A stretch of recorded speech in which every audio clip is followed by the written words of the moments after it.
puedo seguir un poco, empezar Hola, buenas. con la palabra, si quieren. Buenas. Agradecer, por supuesto, a la DAC. Nosotros tenemos, más que secretos para revelar, uno tiene dudas y comparte y aprende viniendo acá. Vamos a aprender mucho de las preguntas de ustedes seguramente. Tenemos experiencia en rodaje o en documentales, eso es lo que tenemos de diferente. Formamos hace unos cuantos años la Asociación de Autores de Fotografía Cinematográfica. Nos consideramos autores de lo que es imagen.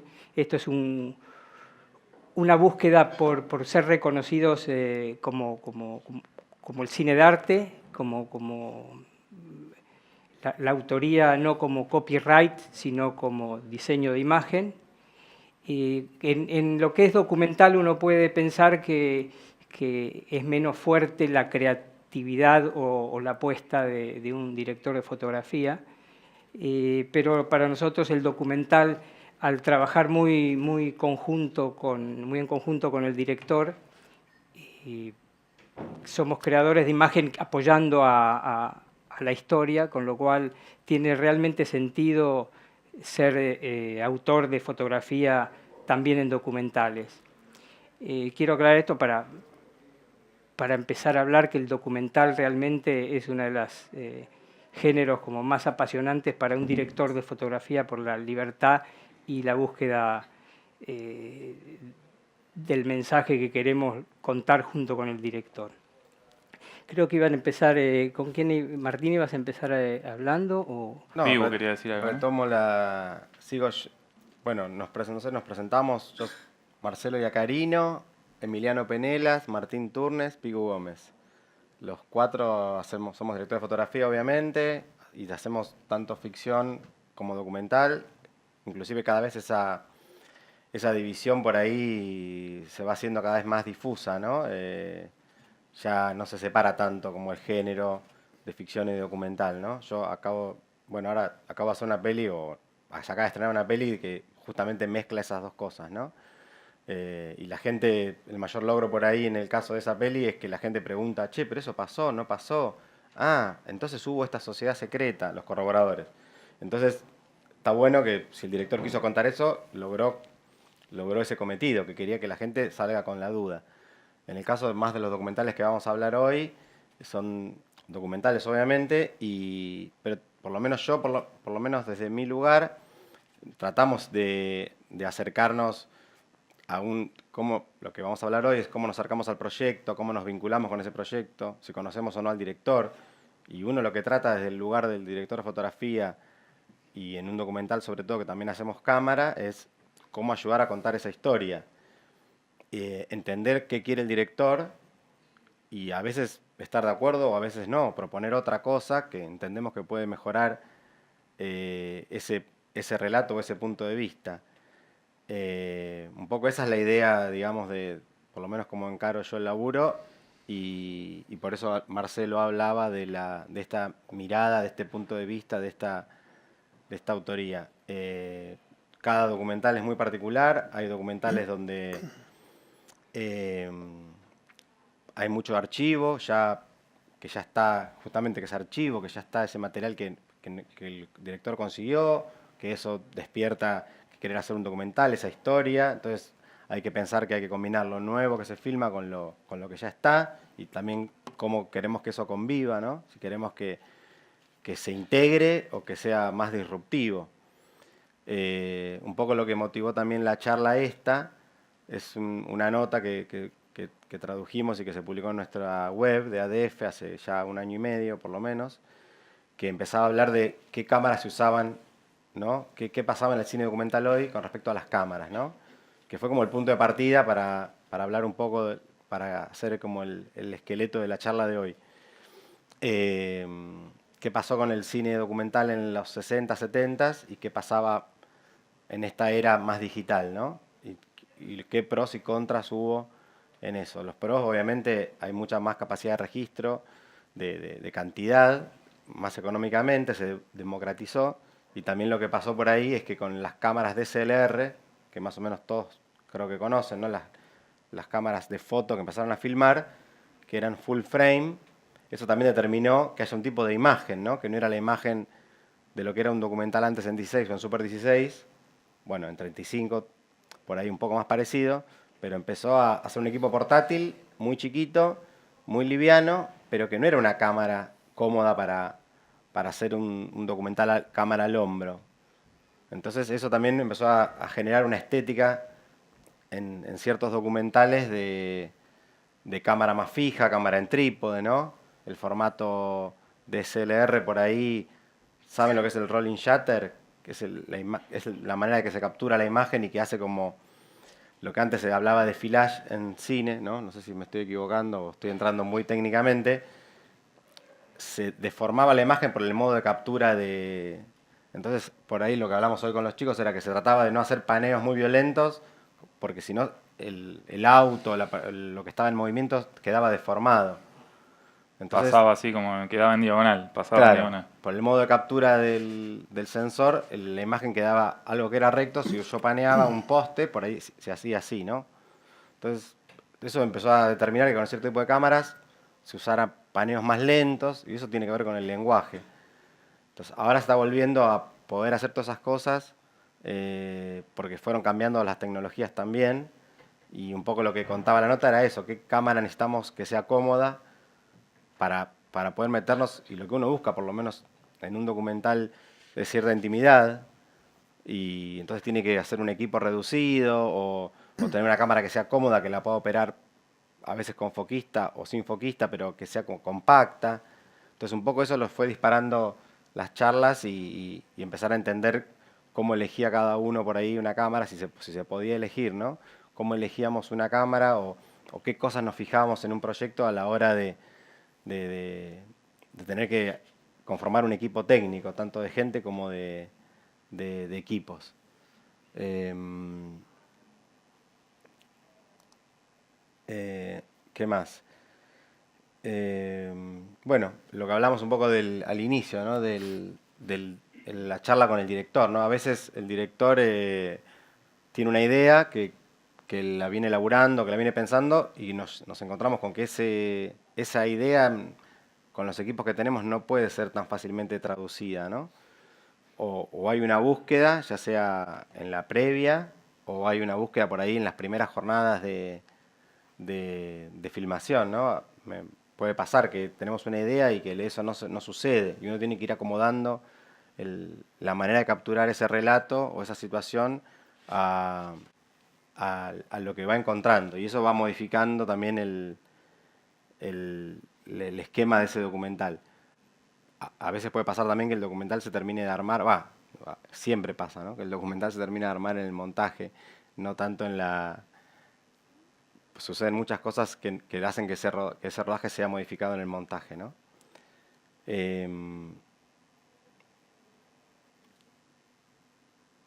Bueno, vamos a las preguntas. No. No sé si alguien quiere contar algo más de algún proyecto en particular.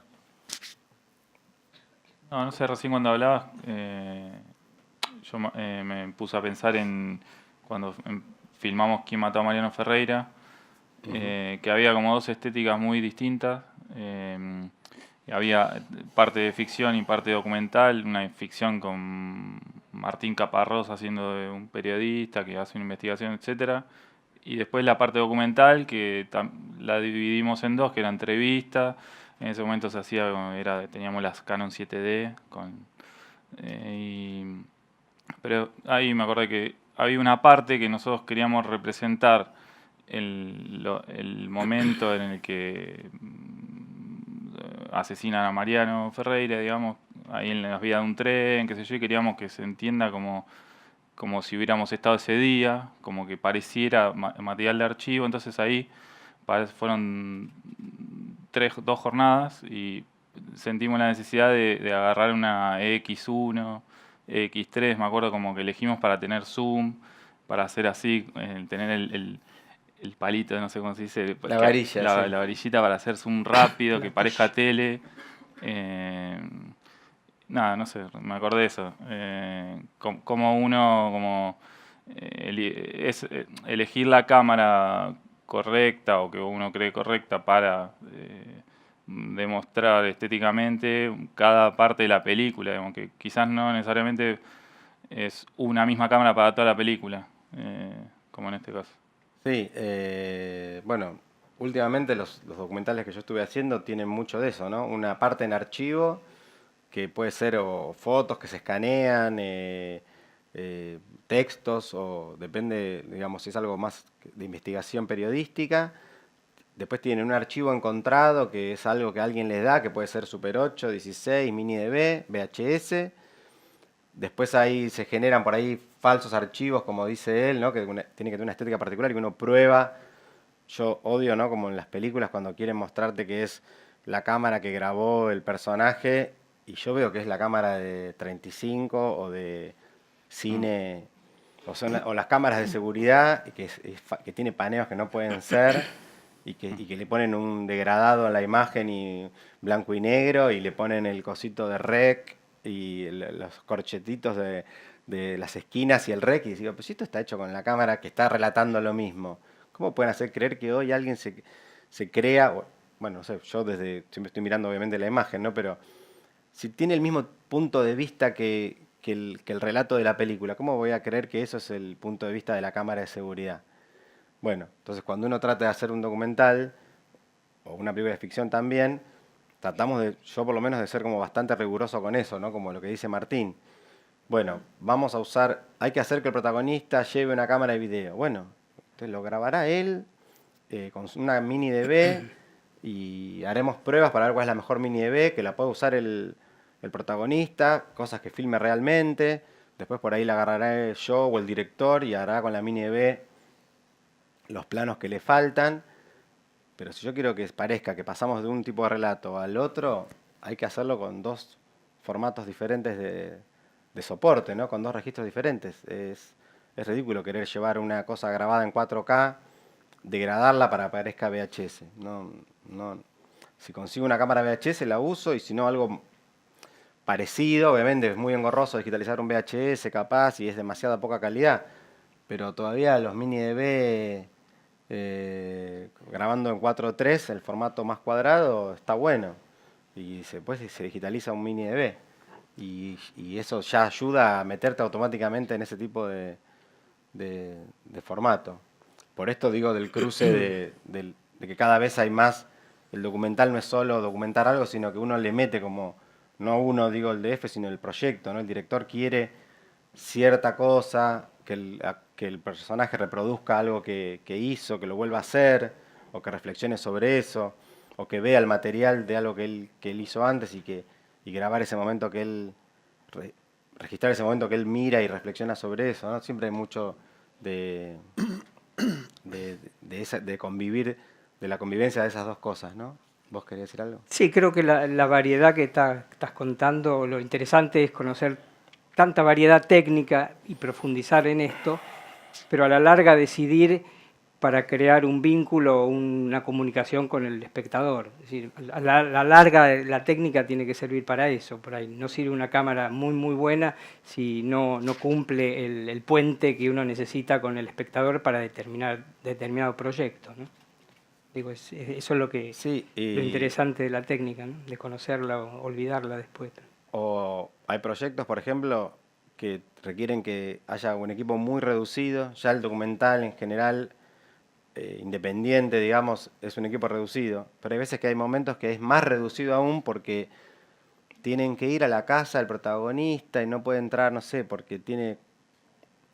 Bueno, me pasó ahora me está pasando, digamos, con un documental, que ahora después tengo unas imágenes, que teníamos que viajar a Córdoba y la madre de la protagonista, digamos, es un proyecto que se llama Proyecto Diógenes, ¿no? Diógenes es este síndrome de la gente que acumula objetos en la casa, ¿no? Los protagonistas son Celia y mi hermano, que están haciendo una obra artística con que ya hicieron, digamos, una obra, una instalación. Y ahora empezamos a hacer un documental sobre ese proceso de esa obra. Y esa obra abarca varias etapas, hace 2 años, hace 1 año, y esto nuevo es que queremos meternos en la casa de la madre, que vive en Córdoba. Bueno, Celia diciendo, bueno, mirá que mi vieja es particular, la casa está llena de cosas, nos mandaba fotos cuando viajaba a ver a la madre y no podíamos creer ese ambiente. Y ahí es bueno, el director, vamos todos a grabar a la casa de la madre de Celia. No, no, yo quiero que si hacemos esto, necesito que mi vieja no se termine de... que esto no agrave su enfermedad. Quiero que esto a lo sumo sea una especie de, no sé si de cura, pero estamos tocando un tema muy delicado. Creo que nunca me tocó un tema más delicado como yo, como camarógrafo o como director de fotografía, de estar metido. Y me ponía mal solo de pensar que por entrar con la cámara, con un boom, íbamos a estar trastocando ese equilibrio precario que había en la casa, psicológico y físico. Bueno, conclusión, terminó viajando el director, yo no viajé, a hacer 2 días de ese registro, no pudieron filmar a la madre, solo entraron a la casa. O sea, imagínense con lo que estamos lidiando, digo, yo voy a decir, bueno, yo soy el director de fotografía de este documental. Bueno, no sé, soy de una parte, soy otra parte no, sí, obviamente tenemos charlas con el director y convenimos cosas de qué vamos a hacer y si paneamos o no paneamos o si esperamos, dónde nos ubicamos. Pero en el momento que él tuvo que viajar con la cámara sin mí, grabó él. Y espero, y yo creo que sí, que el documental va a seguir fluyendo, no es que va a pasar de un registro al otro. Pero no había manera de decir, no podemos ser los 5 que somos en Buenos Aires, no, somos 3 en Córdoba, o somos 2. Bueno, y eso pasa, y si por ahí no es que se planea así, es que justo sucedió algo que se grabó, y a Celia le dimos una camarita mini DV para que vaya a charlar con la madre. Celia le dimos una camarita mini DV que vaya a charlar con la madre en otro viaje anterior, porque ella va a Córdoba cada tanto, y grabó a ella, y la madre la grabó a ella. En un momento la mini DV la agarró a la madre y le pedía cosas a la hija. Y eso no se hubiera logrado de ninguna manera si estábamos todos, obviamente, porque era la casa de ella. La madre tiene la casa abarrotada de cosas, que es bastante particular. Y no sé, la madre se le puso a dirigir a la hija, cosa que nunca fue planeado ni esperado. Cuando Celia nos mostró eso, ella sumergida entre la ropa que estaba acumulada y sacando las patas, que tenía que ver con la obra que habíamos hecho antes, era como, esto está muy bueno, y está en 4:3, todo medio así. Una cámara HD le dimos, ¿no? Una Handy HD. Y está todo movido, pero el texto de la madre diciéndole, ahora ponete así, ahora ponete así. Es como algo increíble. Entonces, bueno, todo me parece que la sintonía es eso, registrar eso que pasa. Entonces el equipo está en sintonía para registrar eso si sucede. Y si no sucede, bueno, hay que estar a la pesca también. Entonces, tenemos cosas yo grabé antes cuando hicieron la primera obra con una 7D. Después grabamos con una Canon C300, que es esto que estamos viendo acá, que son capturas de pantalla. Y lo que está en mini DV o lo que está en HD, pero handy, que registró Celia y que registró la madre. ¿Podemos bajar un cachito de la luz? Bueno, por favor. Y bueno, gracias. Y acá son capturas de pantalla, no tienen muy buena calidad, digamos, pero esto es el registro que estamos haciendo nosotros para este documental, que se llama por ahora Diógenes Traspolado, con una Canon C300, que estamos tratando de despegarnos de todo eso que yo vengo hablando, ¿no? Que la cámara handy, la cámara movida, ¿no? Un poco más de observación. Tanto Celia como mi hermano este es el ensayo de otra obra que está haciendo mi hermano, que es otra cosa que nada que ver, y bueno, y tratando de mostrar cada uno en qué ámbito se mueve, y después vamos entrando en la actividad de ellos dos, ¿no? Con un lente, digamos, un lente fijo, más luminoso, ¿no? Para poder registrar esta cosa que era como un ensayo con muy poca luz, porque había una proyección. Entonces el documental tiene, bueno, la típica entrevista, ¿no? El plano Talking Head, que no pudimos zafar de eso, porque el director quería hacer ese tipo de registro, que por ahí servirá el audio tal vez. Yo le estoy mostrando que está completamente en proceso, ¿no? Esto es la parte de viajaron a Córdoba y hicieron un registro de la obra tiene que ver con el reciclado de la basura y que esa basura que se desvía el circuito para convertirse en esta obra que quieren hacer ellos de la instalación y tiene que ver obviamente con la acumulación de la madre, de Celia.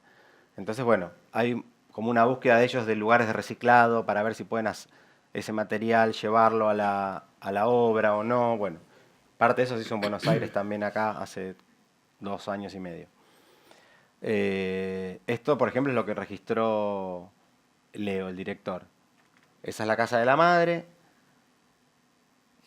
Obviamente está con la luz que había ahí. Encima se cortó la luz en estas semanas de lluvia que fueron en mayo. Se cortó la luz en Córdoba, entonces estuvieron como todo un día con una luz que era como, no había nada. Y Leo me decía, che, Pigu, voy a 1600 asas. Sí, metele asas porque no pasa nada. Entonces, bueno, él hizo este registro. Te pone la piel de gallina ver y ver estas cosas que están en... No se nota tanto acá. Así está la cocina de ella, por ejemplo. Así vive. Entonces, así vive realmente. Y Celia se fue cuando era adolescente porque se fue expulsada prácticamente de ese síndrome, por ese síndrome. Entonces imagínense si no es delicado la manera de intervenir nuestra, ¿no? Para meternos como muy de a poquito. Yo trato siempre como de que se olviden de mí, ¿no? De invisibilizarme, porque me parece, en general, los documentales que hice requieren eso, ¿no? Como observación. No hay un lugar para sentarse, bueno, eso es al margen. Esa es parte de la... No, eso es... Bueno, está como engamado, ¿no? En eso, pero eso es parte de un realizador que entrevistamos, que ahora vamos a ver, que es parte del realizador que hizo la instalación anterior, cuando ellos hicieron este primer acercamiento a este síndrome, ¿no? A partir de ahí, a partir de que la madre de Celia vio la obra esa hace 2 años, y Celia la empezó como a empujar muy sutilmente, la madre aparentemente le dijo que este año está dispuesta como a mudarse o a vaciar la casa. Eso trastocó todos los planes del documental y dijimos, vamos para ahí. Que espere un poquito más. ¿Eh? Que espere un poquito más. Bueno, y entonces también, es algo que va a suceder una vez si sucede, que la madre se va a animar a desocupar la casa. Y ahí estamos viendo cómo hacemos para estar preparados para que cuando suceda, septiembre, octubre, Celia se va de viaje, después se va mi hermano, por otras cosas. Entonces, bueno, septiembre, octubre, noviembre, vamos a ir a registrar eso si sucede. Bueno, estamos completamente como... Y no tenemos nada asegurado. Eso es lo lindo y lo malo del documental, ¿no? Que es como que dependés del hecho de la realidad que no podés manejar del todo, ¿no? Que la diferencia de la ficción, quizá, o una de las grandes diferencias, pero que cuando te empiezan a pasar, cuando la viví vos como realizador o DF o lo que sea, que si te quema la cabeza que esto, que no, en octubre, y cuándo va a ser, y si, no sé, y si no podemos, o bueno, empezás a llamar a alguien que te reemplace por las dudas, como contarle un poco, pero te empezás a anticipar porque capaz que es, che, mañana, ¿te acordás de eso que te conté mañana? Y nada, pero al mismo tiempo es como una adrenalina, me parece que para los que hacemos documentales como que es un agridulce que nos gusta y que lo disfrutamos, aunque bueno, tiene momentos que te quema la cabeza y decís, bueno, ya, o que pase, o por qué no pasó ayer, o... No. Sí. Perdóname, no, Sí. saliéndome por ahí un poco del rol de DF y volviendo un poco a lo que hablábamos de las cámaras, el documental, como ninguna otra función nuestra o ningún otro rol dentro del cine, nos vincula con una persona y nos hace tener un acercamiento y un vínculo con esa persona que implica, por supuesto, el respeto y cierta cercanía para lograr eso que nosotros queremos. Digo, no es cuestión de caer en una casa y ocuparla, digamos, o ser intrusos, o entrar y salir y llevarnos eso que a nosotros nos conviene y dejar al otro sin nada. Entonces, cuando nosotros como DF o como realizadores o documentalistas integrales, cuando planteamos una cuestión estética respecto del documental, respecto de la imagen de ese documental, creo que en el fondo también estamos planteando una cuestión ética. Y una cuestión que tiene que ver con, por ejemplo, a mí me gusta pensar que dentro del documental, además, hay diferentes casilleros, si se quiere. No es lo mismo hacer un documental, no sé, de tinte político o de denuncia, que un documental más antropológico o un documental observacional o no sé, o un documental sobre los yaguareté, digo, no sobre los billetes, sobre los animalitos. Mimosa.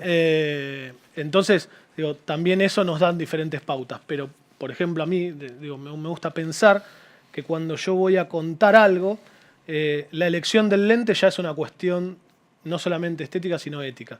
Yo digo, a ver, si yo voy a contar algo con un gran angular, me obliga a mí a estar cerca de la situación, me obliga a estar ahí. Si lo voy a contar con teleobjetivo, me obliga a tomar distancia de eso que estoy narrando. Bueno, en algunos casos quizás convenga tomar distancia y en otros convenga más estar cerca.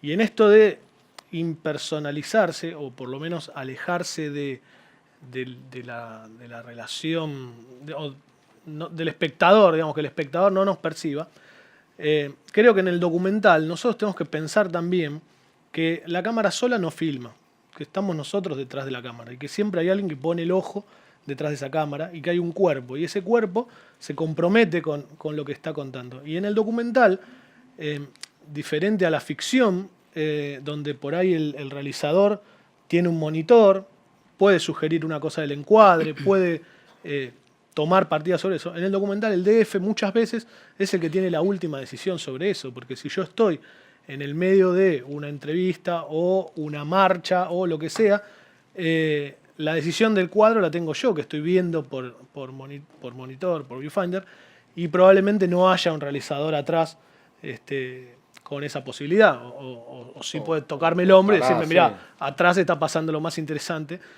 Pero en definitiva el encuadre, lo que yo voy a recortar, el encuadre es siempre un recorte de esa realidad.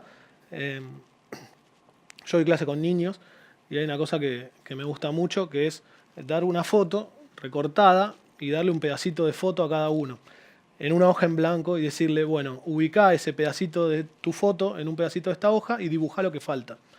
Y a alguno le toca una ventana, a otro le toca una puerta y dibujan el resto de la casa y después juntamos entre todos los pedacitos y algunos coinciden y dicen, ah, sí, mira, era cierto, era una casa, ah, mira, yo no me había imaginado que ahí había tal cosa. O sea, una vez que tenés la foto completa, traes una hoja más grande y decís, bueno, ahora dibujá lo que falta acá.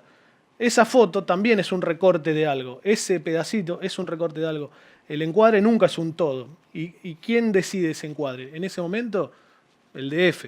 Digo, y ese recorte de esa realidad es mío, es algo muy, muy personal, que obviamente puede estar charlado antes con los realizadores y que uno se pone de acuerdo y dice, bueno, para contar esta historia, lo mejor va a ser este tipo de planos, este tipo de lentes o este tipo de encuadres.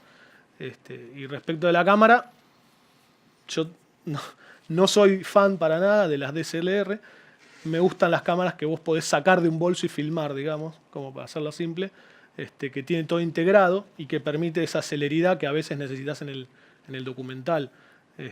Sin embargo, bueno, hay cámaras geniales y la tecnología ha favorecido a que haya cámaras buenísimas, pero que por ahí tienen sus dificultades. Depende del tipo de documental, uno debería ser más inteligente de qué cámara elegiría. Sí, que no siempre a veces el a director veces no tiene se una puede, cámara sí. y tiene una... Por Sí, eso sí. digo, Estamos las atados a DSLR eso. están buenas para ciertas cosas o esto que te digo, yo conseguí una 7D para filmar las primeras ensayos de la obra anterior y bueno, estaba yo con un monopié y a veces venía un amigo a hacer caña y tengo material registrado con una caña y hay material que tiene solo el sonido de cámara y bueno, servirá para un 10% del documental, pero... La cámara pelada, obviamente, es una cámara de fotos. Ya todos más o menos conocen, ¿no? Esta la conocemos. Entonces dicen, ah, bueno, tengo la camarita. Bueno, tenés la camarita, dale. Quiero entonces por lo menos esto para poder hacer cámara al hombro. Ah, no, pero yo tengo la cámara, entonces tengo que alquilar el hand grip y tengo que alquilar, sí, un monitor y un viewfinder o la montura, no, el agarre de arriba, ¿no? El top mount y el hombro. Bueno, Se complica, se empieza a complicar. Ah, bueno, entonces, pero me sale, tengo la cámara y alquilar todo lo que me pedís, me sale como me sale más barato en el otro lugar alquilar la cámara con los accesorios. Y bueno, vamos. Y el documental no tiene nada, ni por cerca los fondos comparado con una ficción. Claro, no, que pensaba que teniendo la cámara ya tenía más o menos todo y a veces solo tiene el zoom del kit, ¿no? Estamos hablando de documentales muy chiquitos, ¿no? Pero solo tiene el zoom del kit Y uno dice, no, conseguiste lentes fijos o lo que sea, y aparte los problemas que decíamos de profundidad de campo de una cámara que tiene full frame, ¿no? Cuanto más grande es el sensor también, menos profundidad de campo hay. Acá hay como 10 años de diferencia. Entre la Sony y la Canon. Sí, ¿no? Estas ya son las Sony, ¿no? La A7S, está la 2 ahora, Sí.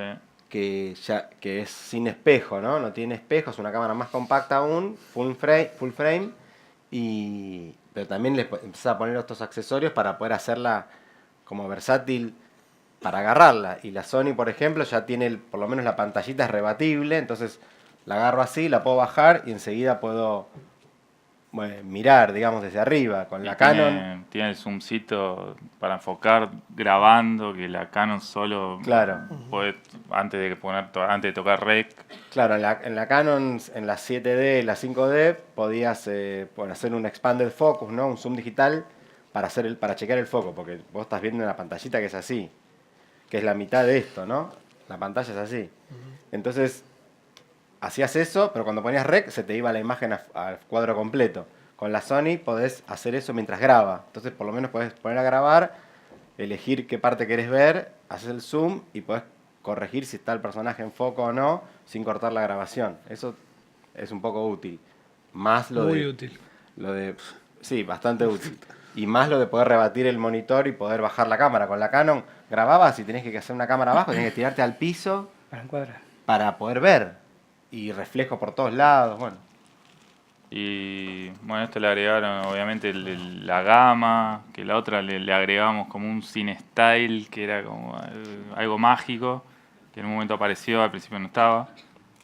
Y esta ya tenés ese Log 2, no sé Claro, cómo curvas, que ¿no? empiezan Curvas de registro de la imagen que hacen un poco, te amplían un poco el rango dinámico y uno tiene un poco más de registro con cámaras pequeñas, ¿no? La Sony ya graba en 4K, comprimido, no sé cuál es el ABC, ¿cómo es el códec? XABC, ¿no? XABC, que es un códec, HD. pero graba en 4K, con lo cual tenés Bueno, después entramos y nombramos todo el tema del 4K y el 2K y el HD. Al mismo tiempo, bueno, no sé si hablo a título personal o creo que somos muchos lo que nos pasó, que teníamos estas cámaras Canon con lentes Canon y aparecen estas cámaras y entonces acá por eso pusimos el adaptador que terminás como necesitando porque los lentes ya los tenés y son carísimos y no vas a andar comprando lentes de Sony que encima... y entonces, bueno, el adaptador empieza a fallar, se te va el diafragma, como que te empezás a acostumbrar al error de una cámara que no puede ser que pones un lente y se te va el diafragma durante la toma, digamos. Este es el que muestra Martínez, el adaptador del Metabones, pero yo no tuve problemas. Mira. No. Porque vos usaste Metabones, que es como el mejor. Hay otros genéricos que no son tan buenos. Y ahí se empezó así, hay que tener Metabones porque es el mejor y te dura por lo menos 6 meses. Y ahí empieza a fallar recién. Depende del uso que le des. Ok. Y empieza con esas cosas. Digamos. Son las facilidades de la tecnología. Claro. Bueno, después, no sé, previo a esta charla empezamos a pensar en la cámara, entonces dijimos, bueno, tengamos algunas imágenes como para refrescar y ver ahí y reírnos o llorar. Esta es la FC7 que graba en 4K y ves que ya la empezás a configurar con el grip, con el shoulder no tiene acá, pero tiene tiene shoulder. como medio shoulder, ¿no? Para amortiguar acá abajo el hombro. Y ya empieza a aparecer una cámara. Me parece que no tiene estabilidad en este sentido, ¿no? Con una sola manija. Claro, con una sola manija. Falta y la otra, ¿dónde está? Decir? No te queda. No es que es difícil, pero bueno, seguir un personaje caminando se te hace esto, ¿no? Si uno no tiene las dos, como tenía con las cámaras más de cine o el hand grip doble, ¿no? Uno puede estar ahí y camina y tiene cierta estabilidad. Y al no tener también peso atrás, te obliga a tener todo el peso adelante. Idealmente capaz sería ponerle como otros caños con un contrapeso atrás, porque lo que uno necesita cuando camina con la cámara es que haya, para hacer cámara en ficción también, ¿no? Estoy diciendo lo mismo, ¿no? Como una cámara que sea balanceada, que sea Mm. ergonométrica o ergonómica. Que esta no lo es, digamos. Para- Esta nace para la C300, nace para tiene de hecho ¿cómo se dice? Manivela, no sé cómo. Empuñadura. Empuñadura. Y decís, pero esto hay que tenerlo acá. Es como rarísimo, o sea, ¿por qué no hacen algo que se ponga al hombro como la otra, digamos, que después terminaba como, claro, poniéndole, mirá todo lo que le tengo que poner para ponértela al hombro, digamos. Esto no lo auspicia Canon. No, No, Hola. bueno, para el documental de Diógenes me fui a meter al auto con esta cámara y ¡bom! claro. No podía estar adentro con toda esa configuración. Entonces sacarle el grip de arriba. En la cámara Canon, si no tenés el visor, la cámara tiene un visor que está atrás, ¿no? Que está acá. Llego. No en la que. No, el Ahí visor es la ¿no? Podés ver por acá. Viewfinder, ¿no? Claro, El el viewfinder, sí. viewfinder propio. Y, Acá y después tiene una pantallita. Pero volví adelante. Acá está. Claro, si vos no Que ponés es todo rarísimo. esto, no podés conectar el sonido. La entrada Canon está acá.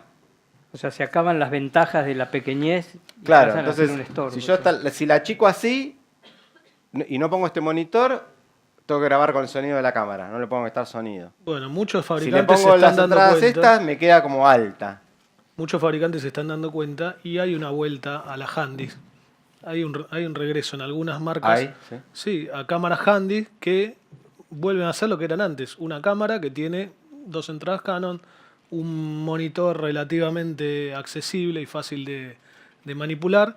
Y en algunos modelos le han agregado, claro, la ventaja de tener lentes intercambiables. Pero toda esta cosa de, bueno, abaratar la cámara y en realidad lo que te terminas comprando es un pisapapeles. Y para que funcione tenés que agregarle cositas y pendorchos y qué sé yo, y termina siendo una cosa de 15 kilos absolutamente impráctica. Eh, bueno, lo barato terminó saliendo Sí. carísimo. Sí, Y es ¿no? difícil que tengas todos los accesorios. Claro, pará, quédate con las Canon un segundo. Bueno, yo estuve filmando con eso y bueno, y de a poco voy entendiendo que es la mejor manera de configurarla también. Tampoco tengo un bolso, tengo una valija rígida, una Pelican, entonces la cámara va toda separada, guardada. Entonces hasta que me dicen, bueno, vamos a grabar. Bueno, dame 45 minutos que la armo. Sí. No Entonces, existe. bueno, Sí, sí. y después terminás como siempre viajando con la cámara acá, ¿no? Cuando vas en el auto de una locación a otra. Entonces, ayúdame con algo. No, tengo la cámara, no puedo hacer nada. Está bueno porque vas adelante siempre del lado del acompañante, porque tenés la cámara Sí. y entonces vas cómodo con los pies. Claro. No sé, nos Por pasa. eso es la embarazada. Pero bueno, capaz hay alguien que la puede configurar más rápido o hay que encontrarle como el punto. Es una linda cámara, tiene la Mark II, graba en 4K. Marce lo estuvo usando para ficción, me parece, ¿no? ¿Querés decir algo de la cámara? No sé. Pará, que te damos un mic. Perdón. Prometimos que vamos a dar tiempo para que te den un mic. Ahí va. Hay una ventaja que tiene que me parece que está muy buena, que es si le sacás todo absolutamente y la agarrás con las dos manos, no poniéndotela en el hombro, sino simplemente teniéndola en la mano, tenés como la ventaja de poder mover la cámara como si fuera, como si estuvieras como un estedio, o como un gimbal, digamos, con un Mobi. Entonces podés hacer como cualquier tipo de movimiento porque lo tenés con las dos manos. ¿Y cómo ves si la Bueno, bajás? Bueno, más o menos. Te vas acostumbrando. Sí. O sea, No es tan Después importante. reencuadrás. más que ves, Pero más puesto- que ves espías. Pero puesto con este grande de Ponés un arriba o solo con 14. el chiquitito que tiene incorporado, decís, por ejemplo. No, el grande, o sea, no aporta mucho peso, digamos, con lo Ok. cual se banca. Digo, la usamos justo ahora, Sí. hace una semana, y había una toma que era como un seguimiento y habíamos pensado en tener un gimbal o qué sé yo, y bueno, de a poco hicimos un par de pruebas y la verdad que lo que quedaba estaba bueno. Y viste que el tipo de movimiento que vos le podés dar a la cámara cuando la agarrás con las dos manos es como el celular, casi. O sea, vos podés hacer, ¿no?, como cualquier tipo de movimiento en su eje, como en todos los ejes. Sí. Y la diferencia con cuando la tenés en el hombro, que es tu cuerpo, digamos, el que guía al movimiento. No es la muñeca, sí. ¿Se puede hablar más cerca? Dale. No es la muñeca. Claro, acá es como tenés todo, ¿viste? O sea, no, está bueno. No, es una cámara que a mí no me gustaba ergonómicamente, como decías, porque es, no sé, cualquier cámara que sea más alta que larga, desconfío, Es pero como un barco con claro, con el claro, mástil. claro. Pero bueno, es una cámara que tiene muy buen registro, se usa mucho en documentales, en Europa. En Europa les gusta muchísimo. Claro. Es como vienen acá a hacer un documental o algo y piden C300, C500. Claro. La Mark II, como decía, graba en 4K, tiene muy buena, digamos, respuesta en el registro. Pero bueno, uno tiene que, si yo tengo que hacer este documental y estoy solo, sin asistente, y no sé si quiero una cámara que yo tardo 45 minutos en armarla antes de poder filmar. No, de ninguna manera. Bueno. Me parece prohibitivo usar una cámara en un documental que se tarde. Bueno, pero ahí empieza la batalla de, bueno, tenemos algo hecho en 7D, tenemos algo hecho en mini DV, ahora queremos hacer otro tipo de imagen, vamos con una C300. Bueno, pero yo estoy solo, no tengo asistente. También podríamos hablar un poco de cómo se están desarrollando los proyectos documentales, como que podemos dividir el fomento para el Inca, que esperemos que siga y hay que luchar porque siga para documentales y para todo tipo de películas. Exigen, que yo estoy totalmente en desacuerdo y no entiendo por dónde ir, porque para mí un documental realmente es estar como un cazador a la espera de lo que vendrá, comprobando una idea del director o una hipótesis o pero la exigencia de fomento para presentar al Inca, de presentar un guión cerrado de un documental, es algo que no lo puedo entender del todo. Entonces eso nos lleva a salir más que a la pesca de lo que viene, a pasar a la imagen lo que ya se dijo que va a estar después, con lo cual a veces uno pierde un montón de esto, de cómo vas a hacer un documental si de repente el personaje o el viaje ya está pasando mientras que uno desarma y arma, porque si no termina siendo más que documentales, son institucionales de un guión que se hizo y que después hay que tratar de lo que se pasó a guión, que a veces se entrevistó a la gente, ya se la conoce, fue el asistente de dirección o X, hizo entrevistas, lo pasaron a papel, lo llevaron a un guión y a uno le dicen, bueno, ahora hay que hacer no, ya está toda la gente, ya hablamos con ellos, vamos a ir tal día, tal hora, nos están esperando.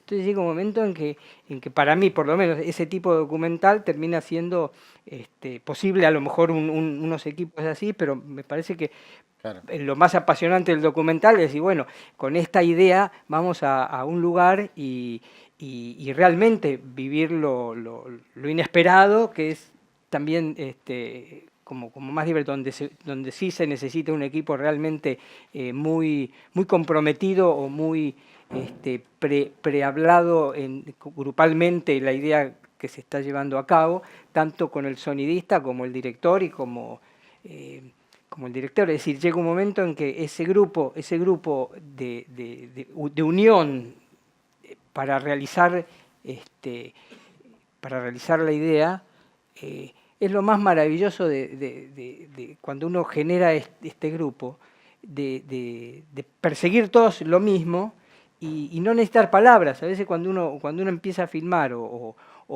camina por un personaje o se sube a una escalera, el director ya está hablado y es con señas que uno sabe que con el sonidista con señas sabe que el sonidista necesita que la cámara se acerque porque el sonido es importante y no llega, y si no sirve el sonido en esa escena no sirve la cámara o la imagen tampoco.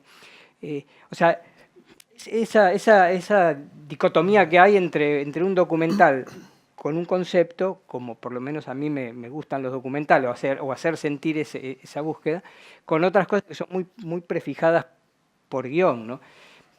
Esto también hay ejemplos de Flaherty que hablábamos alguna época que dicen todo lo contrario, ¿no? Nanook, el esquimal, que alguna vez hablamos, que realmente fue a estar con un esquimal y lo filmó y se le perdió el material y volvió meses después y volvió a hacer lo mismo que había ya hecho, y uno ve las imágenes y realmente por suerte las hizo porque son de un valor incalculable, y es todo lo contrario a lo que yo estoy diciendo, con lo cual no sé lo que estoy diciendo. Martín tiene un...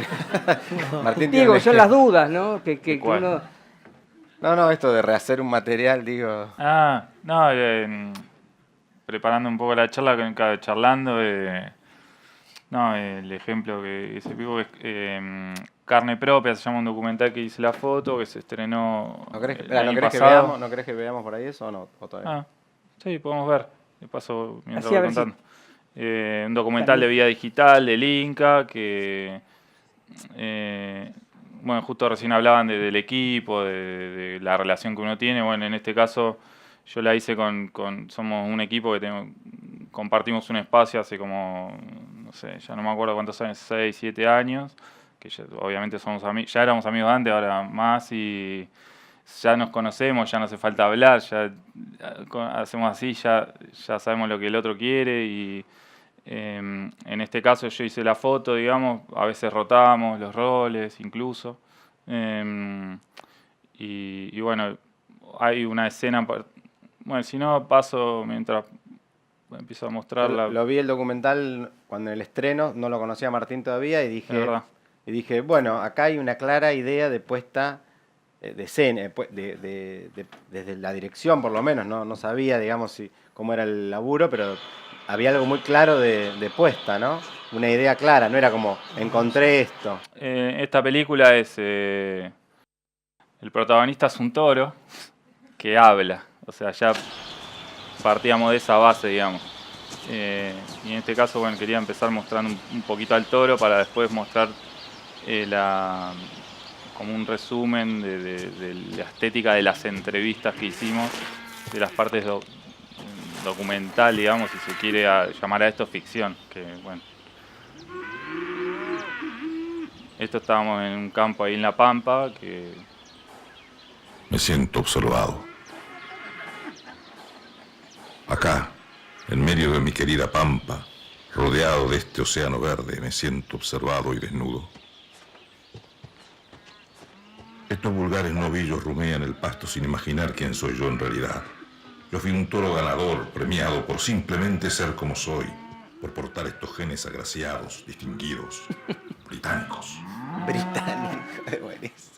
La voz es de Arnaldo Andrés, no sé si se llega a apreciar. La mejor voz en off del cine argentino. Tremendo. Para mí, esta película.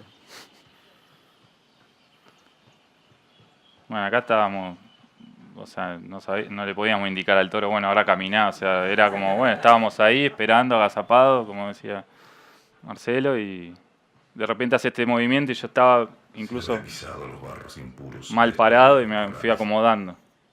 tantas veces. ¡Qué asco!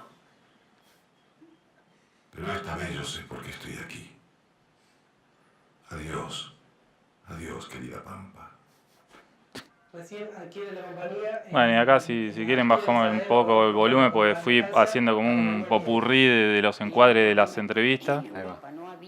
que en el primer viaje que hicimos, ahí está filmado, esta parte es en Entre Ríos, en Liebig, un pueblito que había una fábrica de roast beef, de carne enlatada que se exportaba a la guerra, que bueno, acá cuenta un poco de eso, hasta que en un momento se cerró y ahí está explicando que de un lado vivían los gerentes de la empresa y del otro vivían los obreros. El pueblo es así y las casas son tan muy diferenciadas y un poco filmamos eso. Y hubo un primer viaje en realidad a Berisso, que es otra parte que va a venir después, cerca de La Plata, que va a otro capítulo que cuenta el toro, porque el toro es el que va haciendo la introducción a Liebig, a Berisso y a un frigorífico en Berazategui, que es el último capítulo, digamos. Y esta es justo la entrevista que después le voy a mostrar. Esta la rehicimos. Esto es Berisso, una fábrica ahí, Está buenísima la ex Swift. Y hubo como un primer acercamiento a Berizo, que hicimos entrevistas de esta, por ejemplo, también, que el encuadre, como que después tuvimos como más fuerte la referencia de Errol Morris, que después tengo unos frames que capturé para mostrarles, que es como que acá se ve más en... Esto ya es Berazategui, el frigorífico Berazategui, que es una cooperativa increíble. Que el Errol Morris lo que hacía era, o al menos Gate of Heaven, que es una película que usamos más como refe, es que los fondos están como chatos y el personaje está sentado frente a cámara, incluso centrado. Bueno, y entonces como que tomó más fuerza no sé, habíamos filmado 4 o 5 jornadas ya y como que tomó más fuerza de esa referencia y nos hizo ir cuando terminamos de filmar toda la película y vimos como un primer armado y dijimos, no, este encuadre ya no tiene nada que ver, que había sido de la primera jornada, que era el de la mujer esa con la Swift atrás. Esa es la toma rehecha, digamos. Ahora después le muestro la que no quedó. Y nada, como que tomó tanta fuerza esa estética que una primer jornada de unas entrevistas que habíamos hecho como que perdió, como que no se corría del registro de la película y bueno, entonces dijimos, ya que teníamos la cámara, éramos nosotros, nos subimos a un auto y fuimos, la rehicimos, que no pasa en cualquier documental o con cualquier equipo, pero bueno, aprovechamos que en este caso podíamos hacerlo y acá... Esto lo hice para hoy, digamos. Esta era la primera entrevista que habíamos hecho y que incluso tiene como una especie de fuga. El lugar era muy chiquito. Hicimos lo que pudimos acá y esto es como una típica entrevista televisiva que se la pone a la izquierda, incluso tiene hasta una bandera, una cosa ridícula que no tiene que ver con la película. Dos banderas. Y bueno, acá tiene una figura conocida. Incluso dos figuras. A él también lo conocemos. A este. Incluso tiene no qué hacer con la mesa, pusimos no sé cómo llegaron unos libros ahí. Lo de los sellos lo pusimos como para hacer algo. Y no tenía nada que ver y con el resto de la película. Y entonces acá está el otro plano que fuimos y ya habíamos definido, bueno, hagámoslo en exterior y entonces, bueno, ya fuimos ahí y tuvimos que elegir un fondo y no habíamos logrado un plano tan gigante, digamos, en cuanto a entrevista, entonces aprovechamos ese y, no sé, nos gustó eso. Que si bien no es tan chato, sí es como plano y es grandilocuente acá. El sonidista Pablo Córdoba en este documental me reputeó toda la película porque estos aires así como que no le permitía poner el boom con la caña arriba, o sea, es corbatero y el boom medio lejos, pero eso fue como, tuvimos que discutirlo un montón. No se podría haber borrado si lo ponen, no sé. Y depende, en alguna lo hicimos, pero al final empezamos así y no, subila. Porque, qué sé yo, después no se sabía. Es como el ejemplo en encuadre, lo que Pigu hablaba en su momento, de decir, si es una cámara de seguridad, utilizar una estética que sea acorde a lo que se quiere narrar. Entonces, este era como si estás narrando todas las entrevistas con una estética, poner otra, es como que rompe, hace ruido al espectador. Claro, y como surgió después eso que dicen, se afirmó esa idea después, bueno, tuvieron la suerte de poder volverla a entrevistar a esta sí, como que señora. En una ficción suele ser un mes que estás filmando y ya la decisión es de qué cámara, qué tipo de encuadre, no sé qué, como que ya hay una corrección durante el rodaje, pero es más mínima acá. Desde la primera jornada hasta la última pasó un año, o sea, tuvimos tiempo de discutirlo, de ver otras nuevas referencias, bla, bla, bla.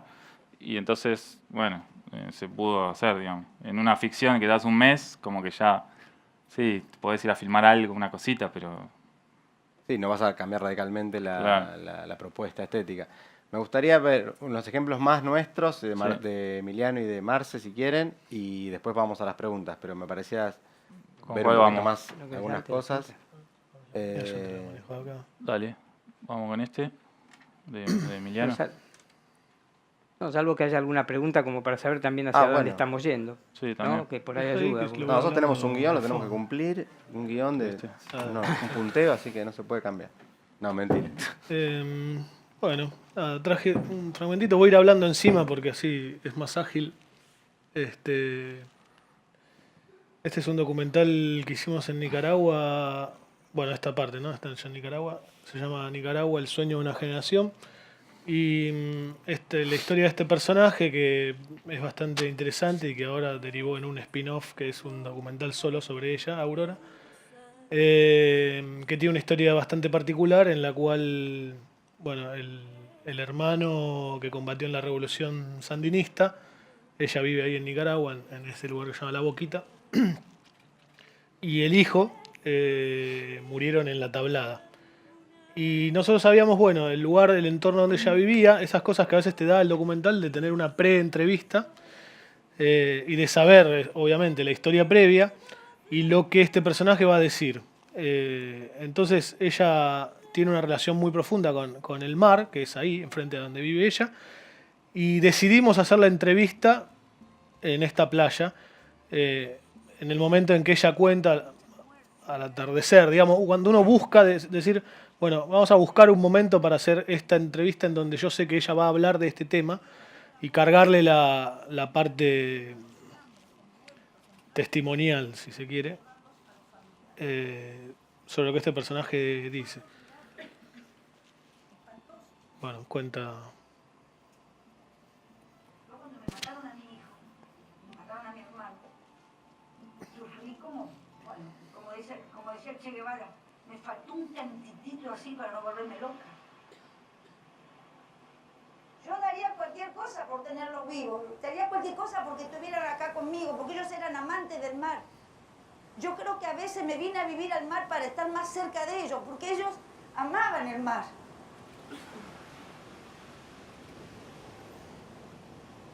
¿Con qué cámara Yo era? creo que a los combatientes se respetaban, una Sony dan lo más valioso que X3, tiene me un ser parece. humano, que es su sangre. Soy muy malo para recordar los modelos de cámara.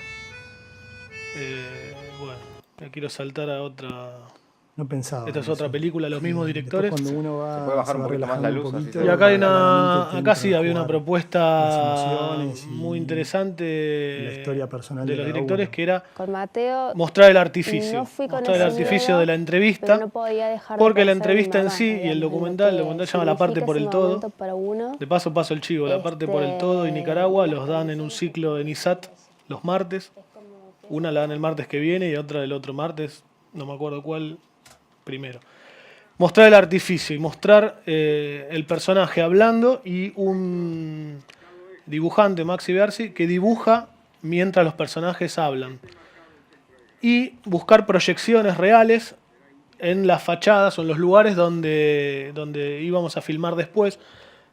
La película trata de 3 personas nacidas en centros clandestinos de detención durante la dictadura. Pero ellos no iban a ir al lugar donde nacieron, sino que iban a contar su historia o lo que ellos recuerdan también de sus padres y de cómo fueron recuperados, o por lo menos recuperaron su identidad. Y después íbamos a ir a los lugares de detención y en esos lugares se iban a realizar proyecciones tanto de escenas que habían ocurrido ahí o información de la película, como de animaciones puestas ex profeso de cada lugar. ¿Proyectaban realmente? Proyectamos realmente, sí, llevamos un cañón y proyectamos las animaciones sobre las paredes, sobre las fachadas, sobre las texturas, buscábamos texturas, eso. Esto es particularmente es el pozo de Banfield. Esto es un fragmento del juicio. Según testimonios de sobrevivientes, a mi papá no lo vieron nunca en el pozo de Ángel, con lo cual Y el dibujante dibujaba sobre... El lugar era un set Sí, construido con una iluminación de set que se veía en las primeras escenas y dibujaba en vivo. Mientras iba a la entrevista, el chico hacía los dibujos en vivo.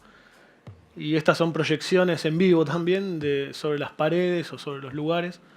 Entonces, en algunos elegíamos no iluminar y solamente usar la luz del proyector, y en otros hacíamos algunos efectos de luz sobre los ambientes. Digo, es algo bastante particular, o por lo menos traje como ejemplo de algo que yo no había hecho y que incluso los propios directores en su momento estaban con ciertas dudas de cómo iba a resultar en una película de estas características la mezcla de la animación y los relatos.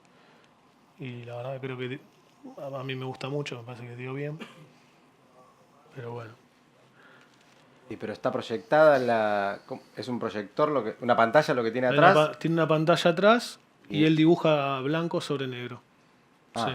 Está bien. Sí. Y la luz que había que ponerle sobre los personajes no tenía que incidir en el fondo. Sí.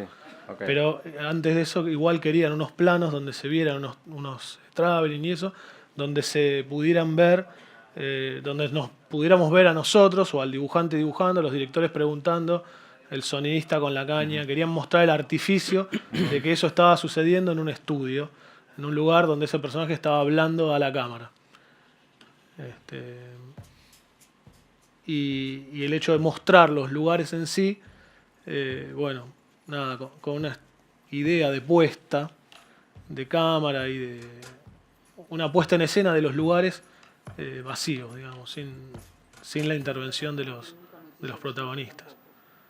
Solamente aparece en el caso del Pozo de Banfield un periodista que hizo la investigación, y en la ESMA o en Campo de Mayo una jueza que llevó adelante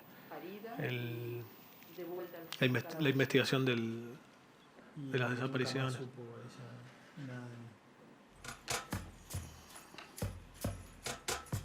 Está bueno eso. Qué lindo. ¿Alguna pregunta a alguien de algo de lo que se habló hasta ahora? Seguimos.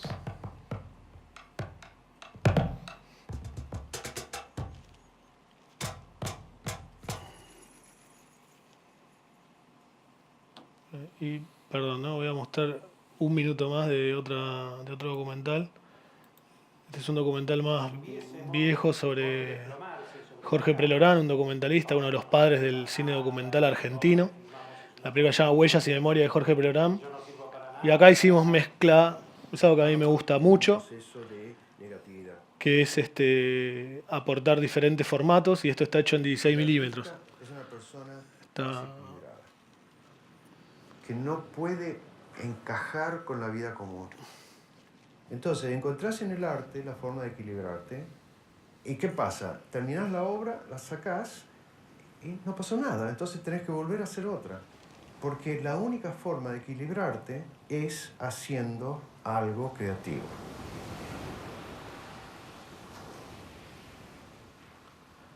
Prelorán hizo la mayoría de sus películas, o casi todas las películas, con el sonido asincrónico. Y esto es que el personaje no hable a cámara. Y él pidió acá lo mismo, no hablar a cámara, y que los reportajes, en el caso de él, fueran en off y buscar las imágenes. En el caso de la peli del fragmento anterior, nosotros teníamos ese audio y era un caso importante dentro de su vida, estas cosas de ciclotimia, digamos, y de... Y le muestro lo que hago. Bueno, de eso que habló recién, como una cosa del artista, de sentirse descompensado cuando no está trabajando. Y en ese caso también elegimos, fuimos a filmar cuando le dieron el premio a la trayectoria en el Festival de Mar del Plata, y elegimos filmar esas escenas en los acantilados de Mar del Plata, en 16 milímetros. Y en el caso de esto, era una escena cotidiana que se nos presentó casi sin saberlo. Nosotros estábamos viviendo, él vivía en Los Ángeles, y estábamos en su casa, y de repente dice, me tengo que cortar el pelo. Bueno, no, me lo corta Mabel, que es la mujer. Y nada, buscamos un lugar y dijimos, bueno, hacelo acá, con la entrada de sol y eso. Y daba la casualidad de que él filma una de sus películas, Cochengo Miranda. El personaje les corta el pelo a sus hijos y a todos los del lugar, básicamente porque están en medio de la pampa y no hay nadie, no hay peluqueros, no hay nadie que lo haga. Entonces nos pareció en ese momento como algo que el documental te sorprende, que nosotros no sabíamos lo que pasaba, ¿Y cómo él confiaba que no ibas a usar el audio ambiente? Por ejemplo, si ya habían pactado que no usaban el audio, él confiaba, quiero decir, que Sí. lo filmabas, pero él no iba, el audio no lo ibas a usar. No tenemos ninguna entrevista a cámara. Digo, si él pasa y saluda a alguien, sí. O acá en este momento dice, por ejemplo, bueno, ahora me tengo que poner los anteojos para volver a ser Jorge Prelorán. O para volver a disfrazarme de Prelorán, porque eran muy característicos de él. Hasta ahí estamos. Pero, digamos, en esta cosa que vos decís, bueno, establezco un pacto con el protagonista, que de hecho en la película está puesto ex profeso como si fuera un error. La película empieza con una toma de él sentado en un sillón, con un corbatero, en su oficina, así, y el director, la voz del director que se escucha, diciendo, bueno, contanos un poco quién sos, no sé. Y él dice, no, me siento incómodo. Mira, vamos a hacer así. Yo hice todas mis películas de esta manera, voy a hacer esto. Eso está... está en la película. Sí, está hecho a propósito, pero para marcar la forma de trabajo. Dice, con todos los demás hace lo que quieras, conmigo no. Y uno genera ese... Dirigió su propio documental. Sí, de alguna manera puso las pautas, claro. Y uno comparte con eso. Por otro lado, también sentís esto, ¿no? De que te abre su vida y que vos estás metido ahí, o mismo con la persona del documental de Nicaragua, donde vos estás en su casa, compartiendo las 24 horas de su vida, que uno establece ese código de ética con el personaje que vas a entrevistar. Está bueno. Si no tienen alguna pregunta o alguna cosa para compartir. Sí, pero para que así se registra el audio, te alcanza en un micrófono. Como Prelorán. Para que no quede como Prelorán, exacto. Más que nada quería hablar un poco esto que hablabas al principio de los vínculos y un poco más de cuando el documental no está tan controlado, o sea, cuando no sabemos qué va a pasar, sino que estamos yendo a buscar primero. Desde cámara, ¿cómo trabajas, por ejemplo, el vínculo, por ejemplo, con uno de los personajes, las distancias? ¿Tratás de hablar antes o vas viendo lo que va sucediendo? A ver, en general, con los protagonistas, digamos, también es cierto que vos en un documental, digo, el protagonista es Prelorán, pero vos vas a entrevistar quizás a otra persona que va a aportar una parte o que va a aparecer 1 minuto o 2 minutos en pantalla y que probablemente lo hayas visto ese día o un día antes o lo hayas filmado en 2 o 3 veces y nada más, no tenés el mismo vínculo que con el protagonista. Con el protagonista... el vínculo lo estableces, digamos, también en el equipo en sí, ¿no? Pues no filmamos solos, pero vos estableces ciertos códigos, ciertas pautas. Después, en cuanto al imprevisto, y bueno, el documental juega con eso. En el caso de nosotros no sabíamos que Mabel le cortaba el pelo a él. O por ejemplo, no sé, hay otro momento de la película donde él dice, mirá, yo los martes me aplico una inyección, ¿la quieren filmar? Bueno, sí, digamos, era también una cosa de decirte, mirá, mi vida es esta, entonces me tengo que...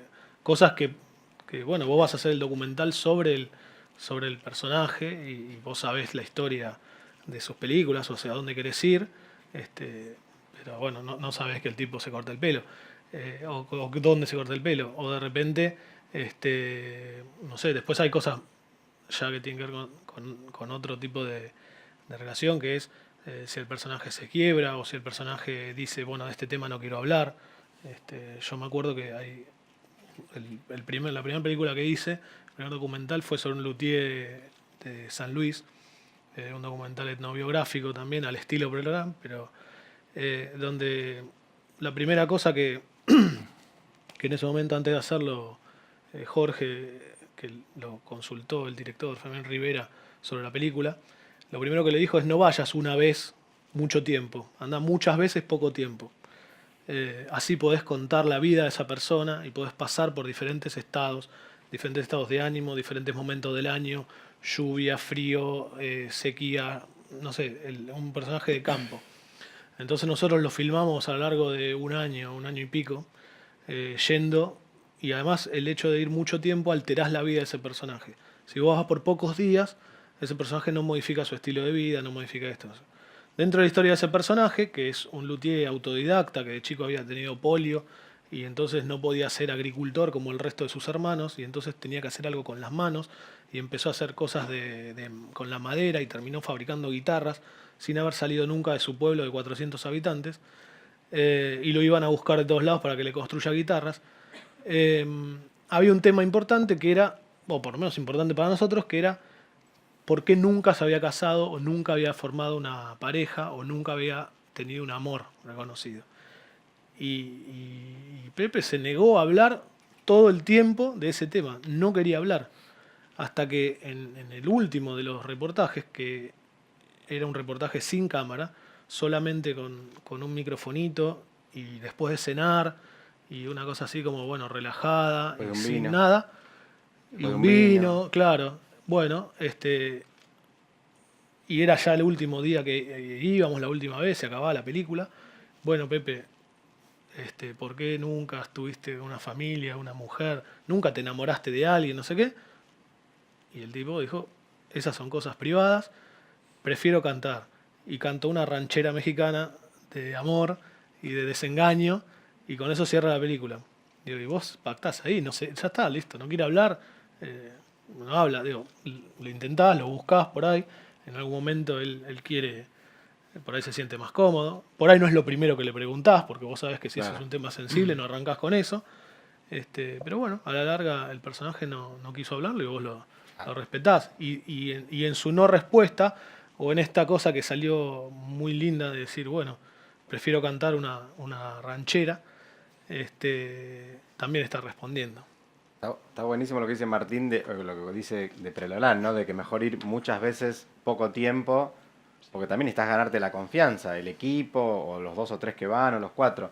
A veces en entrevistas más tradicionales, digamos, más cortas, que es una tarde, un día o algo así, es muy útil, como que me pasó porque sucedió y después yo traté de replicarlo en otras veces, es cortar, que el entrevistado, cuando no es el protagonista, pero el protagonista por ahí tiene como que ya sabe, se hace la idea, pero cuando va a hacer este tipo de registros es un personaje que te da un aspecto de la vida que no está acostumbrado a hablar a una cámara o algo, uno le pide que se olvide de la cámara, que hable con el director que está mirando a un costado, pero el tipo está con un corbatero, con un boom que tiene acá y está rígido. Entonces es muy útil, primero obviamente no decir cámara, anda, claqueta, ¿no? Como o sincronizamos después o sincronizamos antes, medio escondidas, ¿no? Como apuntás para un costado, haces así y después todos lentamente nos vamos acomodando, o yo trato de hacer eso, y que el tipo ya esté hablando y vos vas grabando y que fluya la charla de café, tratar de que ese clima se mantenga.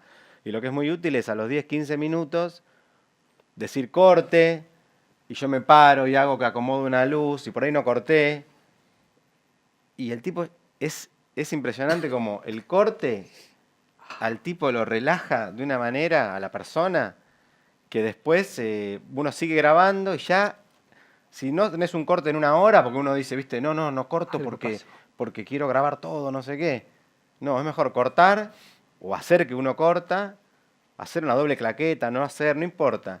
Y ahí el tipo sigue charlando con el director, vos te acomodás, te sentás de vuelta, estás grabando, y el tipo se olvidó, se acuerda que cortaste y no se da cuenta que volviste a dar rec, o nunca cortaste en realidad, y entra por otro lado. Así, como va más fluido, eso está buenísimo. A mí me pasó cuando filmamos Pichuco, que en realidad ahí lo dirigí, pero hice cámara también, aunque la foto la hizo un amigo, Santiago Bonavera, que entrevistábamos a todos músicos reconocidos que están acostumbrados a estar enfrente de una cámara, o sea, ese problema no lo teníamos, pero sí que la película iba no era vida y obra de Aníbal Troilo, en este caso, porque ya había otro documental previo que había ido por ahí, sino que la idea era que sea sobre su música solamente, y entonces las primeras 2 entrevistas me pasó que no sé, empezábamos a preguntarle X cosas siempre empezaba con una anécdota de él con Pichuco, de él con Troilo, digamos, que eso a mí no me interesaba, digamos, para la película. Entonces siempre empezaban así las entrevistas y ahí se aflojaban. Entonces fue como una estrategia que usé incluso hasta cuando no surgía al principio, como que medio que lo preguntaba así por fuera de cámara y después cuando tocábamos rec le preguntaba, "Bueno, ¿me contás la anécdota esa?", como para empezar así, que se afloje. Claro. Por más que estén acostumbrados a una cámara, digamos, es útil también para... Y entonces los primeros 15 minutos o 20 o 30, yo sabía que no servían, que no iban a servir. O que al menos no me interesaban. Esto quizá una conclusión final después de que en ese caso hicimos, fueron como 28 jornadas en un documental que era un montón, pero porque hicimos como 23 entrevistas, una cosa así, un montón, que no quedaron todas, pero como una conclusión final me di cuenta que las entrevistas que hicimos duraban 1 hora y media a veces. La segunda mitad era La más primera jugosa. media hora no se usó en el montaje final, Claro. siempre fue después. Pero creo que las estrategias que uno tiene que usar es el momento de más placer y gozo, donde la inteligencia la tenés que tener prendida entre todo el equipo, con respeto, con intuición, con movimientos para no alterar y caer bien desde lo más pequeño, o caer bien o tener proximidad con todo el respeto. Pero creo que es el momento más divertido del documental para mí, el poner la cabeza y el intelecto en esto, ¿no? Es apasionante, para mí es una de las cosas más apasionantes. ¿Querés mostrar algún ejemplo de tuyo? O yo tengo No, un ejemplo de digamos, algo de más esto. preguntas son buenas, pero... Yo tenía un ejemplo de eso, Dale, de haber ponelo, puesto... ponelo. No, poner Dale. al personaje como en situación de que no sepa del otro Maradona, un documental sobre el Goyo Carrizo, y que los directores lo venían... Perdón, que no... No. No, si tienen preguntas, sí, ¿eh? No, seguí. No, pero seguí, justo con seguí. esto de cómo... de tratar de... no por descolocar, sino de que no... Me causó gracia porque de Maradona tengo un buen ejemplo de esto. Bueno. Cuando fue Mandillú, textual igual, mientras vos Dale, preparás. dale. Cuando hicimos un documental con Maradona, cuando Maradona empezó a dirigir como técnico Mandillú. Viajamos en el avión con el director, con el sonidista, con la cámara beta enorme, estamos hablando de los 90 y pico, no me acuerdo cuánto, pero entramos al avión, subimos con el avión, hicimos la cola con Maradona estaba en pleno, todo el mundo, había prensa y cámaras en Aeroparque, prensa y cámaras por todos lados, subió al avión, nosotros subimos, el director me dijo, no filmamos nada. Ok, subimos con él, Maradona, viajamos con Maradona, 10 minutos antes de que termine el vuelo, se le acercó y le dijo, discúlpame, Maradona, ¿tenés algún problema si cuando bajás la escalerita te filmamos bajando? No, acostumbrado a que las cámaras lo filmamos así, y a partir de ahí fuimos donde estaba la concentración, había aproximadamente 30 o 40 cámaras de diferentes partes del mundo, y no pudieron entrar a Empedrado, creo que no pudieron entrar hasta la noche que salieron los de la concentración, y dije, bueno, Maradona no va a dar entrevista, no va a hacer nada, así que váyanse porque vengan mañana, pero ya era como de noche. Y de repente nos llama a un lado y dice, Diego dice que si ustedes quieren pernoctar acá y pasar la noche y hacen la entrevista que querían mañana, no hay ningún problema. Digo, el quiebre de repente de la inteligencia de este pibe que en lugar de filmar fue y le pidió permiso. Lo único que quería decir era que lo respeten, ¿no? Digo, y fue... Es real esto, lo estoy contando como algo real y no fue pagado, no fue un acuerdo de ningún tipo, ¿no? Fue esto que decís, ¿cómo se hace? No sé, hay que inventarlo, pero es divertido eso. Bueno, la relación está que Goyo jugó con Maradona en los Cebollitas cuando tenían hasta los 15, 16, no sé, o 17, no sé. Él nunca se fue de Fiorito, llegó a jugar en primera. Bueno, esto yo me enteré cuando hice el documental, ¿no? Y el Goyo busca cazatalentos de fútbol, intenta, sí, se quebró, tuvo una lesión a los 20 y pico. Diego jugaba con Diego, lo ayudó, le pagó la recuperación, el tipo abandonó la recuperación física porque no lo... Bueno, y siguió jugando lesionado y después nunca llegó a descollar, supuestamente jugaba muy bien. Pero los directores lo vienen siguiendo a este personaje, hacen amigos de Goyo, hace como, bueno, ahora serían como 10, 15 años, ¿no? Pero en ese momento, esto es del 2010, justo el Diego era técnico de la selección, y dijimos, vamos a filmar es el momento único de Goyo en su casa en Fiorito, viendo al otro siendo técnico en Sudáfrica. ¿En Sudáfrica era? En Sudáfrica. ¿Fue en vivo? ¿Lo grabaron en vivo en ese momento? Claro. Y cuando vamos a filmar el primer partido, ponían la antena y se veía como ven que se veía, ¿no? Como todo, se veía todo mal. Digo, ¿cómo vamos a filmar el partido, el otro viéndolo y se veía todo con lluvia? Bueno, pero todo era como parte de ese, ¿no? De ese, el tipo que nunca llegaba, siempre le faltaba algo, ¿no? Siempre estaba como atrás, no de Diego, estaba atrás de la vida, porque estaba como nunca se fue de ahí, nunca logró como las oportunidades que tuvo, ¿no? No se quiso recuperar físicamente, siempre le faltaba algo, pero los directores, como lo siguieron tanto tiempo, porque yo entré a la última parte del proyecto, tenían filmado mucho Mini EB y todo eso, y estaban cansados de que él siempre ponía un cassette y les contaba siempre la misma historia de su vida desde el mismo punto de vista y no sabían cómo correrlo. Entonces todo el tiempo era tratar de que Goyo, no que se quiebre, pero que salga de ese cassette que tenía automático. Vamos al minuto 41. Y ahí... ¿1 minuto 41? No. 41 minutos. Perfecto. Y él trataba, bueno, todo esto, ¿no? Los amigos, la familia, la mujer, bueno, todo. Las hijas. Y la idea era que él... Y en un momento los directores dicen, bueno, vamos a dejarlo solo, poner la cámara, le decimos que lo vamos a microfonear. Lo dejamos, yo puse a grabar, se fueron. Y yo decía, ¿qué pasa esta parte, no? Plano corto. Y se fueron. Y digo, chicos, dale, ya estamos listos. No, Pigu, no entendés, estamos tratando de que él que se olvide, que se pudra, que pase algo. Ah, bueno. Y Goyo me preguntaba, che, ¿qué falta mucho? Sí, ya estamos, esperá.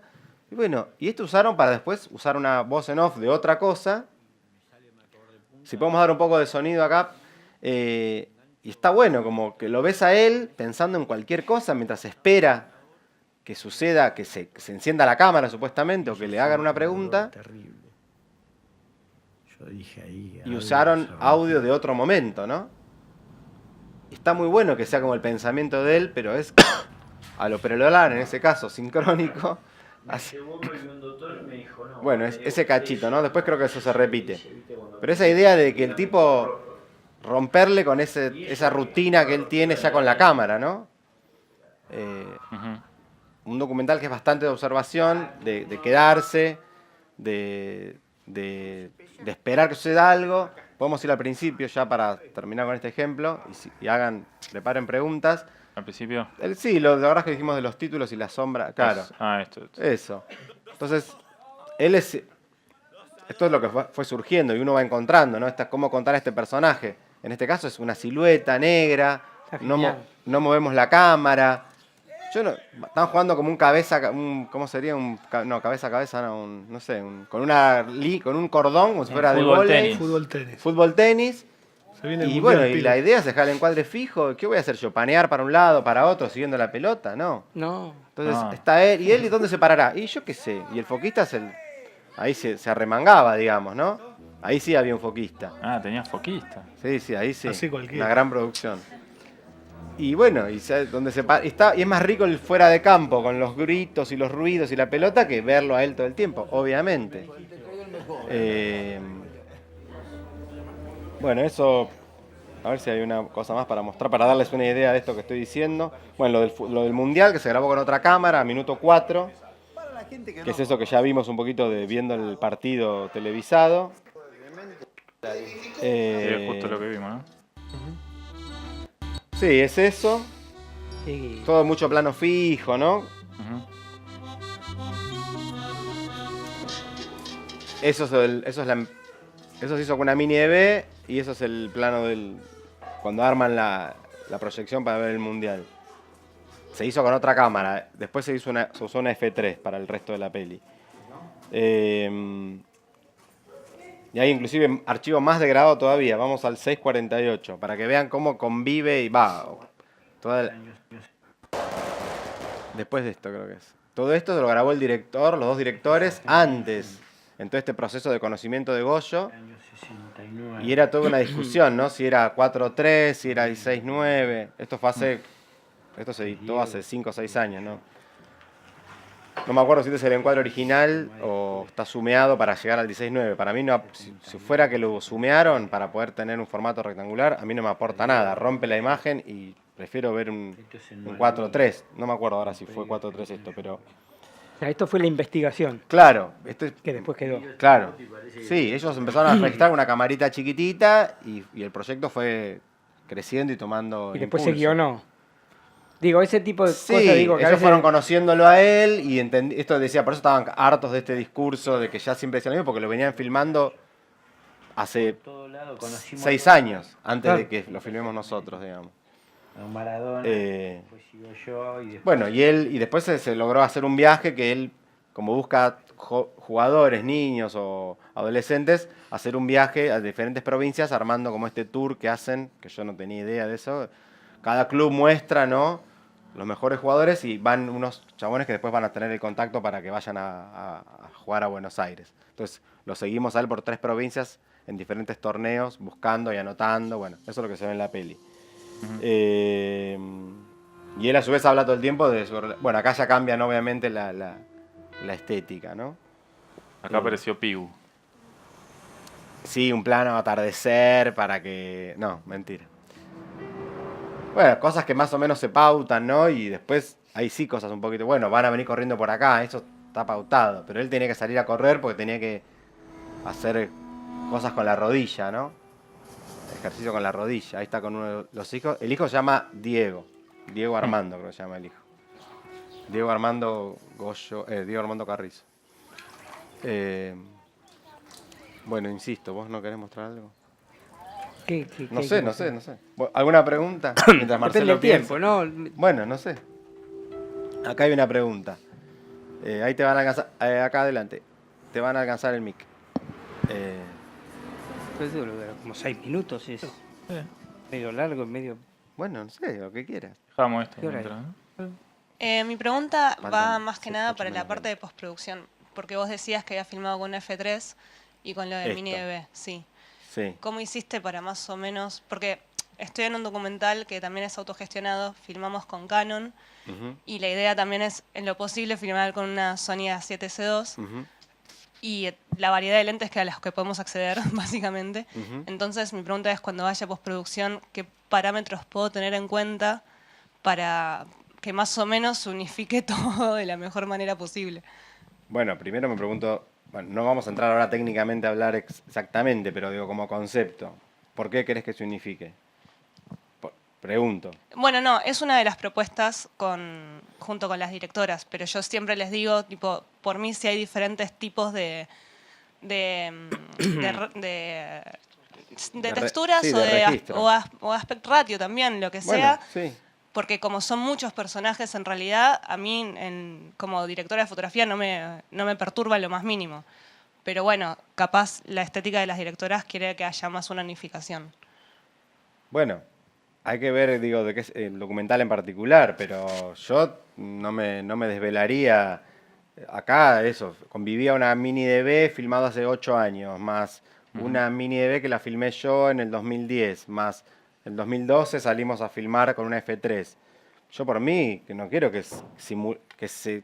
se unifique algo que ya de por sí no está unificado, pero habrá que ver en el caso del documental tuyo cómo vos podés argumentar, digo, para lo que querés hacer vos. Digo, no, vamos a hacer, no sé, yo haría, no sé, que una cosa sea cámara en mano, lo que es Canon, suponete, y si quisieras que lo que sea Sony se graba en SLO, como decíamos antes, que sea fijo, por decir una cosa muy básica, ¿no? Y diferenciarlo claramente.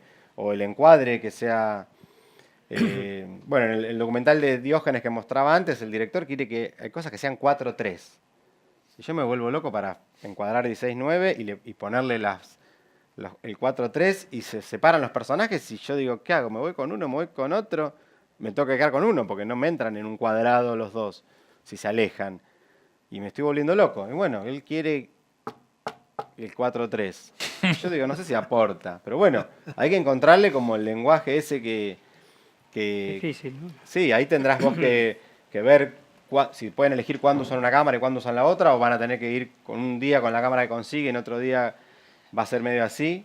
En realidad, como la directora y yo tenemos Canon, Sí. 7D y 6D, vamos Sí. con eso, y después tenemos lentes analógicos Nikon, entonces vamos a ponerle analógicos para que sean los dos de la misma marca. Pero ¿cuándo entra la Sony? Y la Sony, en verdad, si se puede, también es prestada, si se puede, la podríamos usar, pero todavía no puedo decir cuándo. Bueno, no sé. O que no entre. O que No, no que no entre. entre, claro. ¿Para qué la vas a usar? Claro. El Si tema es es otro que... lenguaje, sí, por ahí, pero si es Claro, solo si es- estético. ¿para No, el qué? tema es que nos habíamos planteado grabar con la Sony para que podamos tener más maleabilidad y que sea mejor de alguna forma. Pero si va a ser un 10%... No, y ¿entendés? nos encontramos que no estábamos filmando. Eso fue lo que pasó. Y fue como, bueno, no, dejémonos de... O sea, si no vamos a acceder a la Sony todos los días, que vayamos a grabar. No Claro, importa claro, con claro, qué. por Eso era lo Aplaudo importante. eso, Aplaudo eso. Todos decimos lo mismo, así que hagan eso. Ah, perfecto. Salgan a filmar. Sí. Gracias. ¿Alguna pregunta más? Allá atrás. Sí, el tema de luces, ¿se fueron a luz natural o llevaban algún... ¿En dónde hablas? En los ejemplos que han colocado? Y depende, para las entrevistas a veces sí. Sí, no sé, para las entrevistas yo suelo usar como un kit básico, que en realidad es lo que fuimos como comprando para hacer los documentales, o 2 Power Flow de 4 tubos, 3 Fresnel, y uno se arregla un poco con eso. Después en carne propia sentimos la necesidad de que queríamos que entre luz por las ventanas, o que como iban a ser tamaño de plano más angulares y qué sé yo, como que alquilamos un Fresnel de 2 kilos porque no nos daba el presupuesto para un HMI. Pero llevamos el 2 kilos a todas las jornadas, me acuerdo. Y algo medio que no es tan normal para un documental de Quinta Vía, qué sé yo, no sé, o en mi caso. Pero bueno, daba la estética de ese docu, que era con una Blackmagic, que es incómoda, y en ese caso era la Blackmagic 2,5, muy incómoda. Después terminó siendo como una Pocket, porque al rental me acuerdo que a alguien se le cayó, no sé qué pasó, la terminó cambiando en una Pocket, y de repente estábamos, mañana salimos, y me da una Pocket, y era como que ya estaba todo el acuerdo de todo el paquete, de toda la película con él. Después ves la película y no te das cuenta, digamos, está bien, son las 2 Blackmagic, pero no te das cuenta, que fue una duda así tremenda, como que entramos en caos. Ahí me fui por las ramas. No, decía de las luces, todo Me acordé. depende, digo, puedo crear una entrevista naturalista o una escena, eso de Goyo, que ese primer plano que vimos antes, tiene como una luz cenital, que la puse yo, que uso mucho como las bolas chinas, ¿no? Con una lamparita de tungstenos, de las que tengo guardadas en una cajita, y va con dimmer, entonces le pongo una pollera y puedo poner con un solo trípode muy liviano y un bracito, puedo poner una luz cenital, y tengo un kit así medio chiquitito para documental. Cuando hay más presupuesto, tengo un par de luces más, como dice Martín. Pero también depende de lo que uno quiera hacer. Si uno quiere que no se note, tenemos recursos para lograr darle un mínimo intención que se vea como nosotros queremos, o hacer algo más expresionista en algún sentido y marcar algo más en la entrevista y generar, contar otra cosa, ¿no? No solo con el encuadre, sino, como dice Martín, ese encuadre con mucho aire arriba, bueno, está diciendo algo. Y lo mismo si uno ilumina de una manera o de otra, dice otra cosa. Podemos querer que sea naturalista y no se note, o que tenga como un subrayado. Depende del proyecto. Y por ahí la selección de la cámara también va junto con si tenemos luces o no, si las podemos colocar Claro. o no, por la sensibilidad, pero sobre todo por el rango dinámico que tienen algunas cámaras. A veces uno prefiere una cámara de menor registro, pero que acepte un degradé de grises mejor que cámaras más duras, más contrastadas, Claro, si que tenés que iluminar. Claro, Entonces, si tuvieras el documental tuyo, si tuvieras muchas escenas de noche o con muy poca luz, yo te digo, vayan con la Sony. Sí. Por un tema de sensibilidad y no sé. Bueno, entonces por ahí no te afecta tanto. Entonces hay como ciertos recursos. ¿Qué tal? Quería preguntarles un poco sobre cómo trabajaban en la preproducción, cómo son las charlas con los directores. Me imagino que con cada director debe ser diferente, pero si hay algún tipo de preguntas frecuentes que a ustedes les interesa saber, ya sea de movimientos de cámara o qué son las cosas que ustedes, los 4, más suelen preguntarle al director en esas charlas, sobre todo con respecto a lo estético, ¿no? ¿Alguien quiere empezar? Yo en general trabajo casi siempre con los mismos directores, distintos, pero los mismos. Voy haciendo varias películas y entonces es un poco esto que antes decíamos, ¿no? Uno ya se conoce, ya sabe, por ahí ya no hay tanto que hablar. Sí es cierto que cuando uno arranca un proyecto nuevo se agregan determinadas cosas. Mira, para queremos tal cosa. Y también hay sugerencias personales, digo, en particular. A mí me acuerdo ahora recién que nombrabas lo del tema del Inca y el guión. Yo ahora estoy codirigiendo un documental sobre el fílmico y el fin del fílmico y el traspaso del fílmico a lo digital y un poco todo eso. Y por ejemplo el formulario del Inca te pregunta con qué cámara vas a filmar y cuántos megapíxeles tiene. Y entonces ahí entras como en cierta dicotomía, porque yo voy a filmar en Super 8.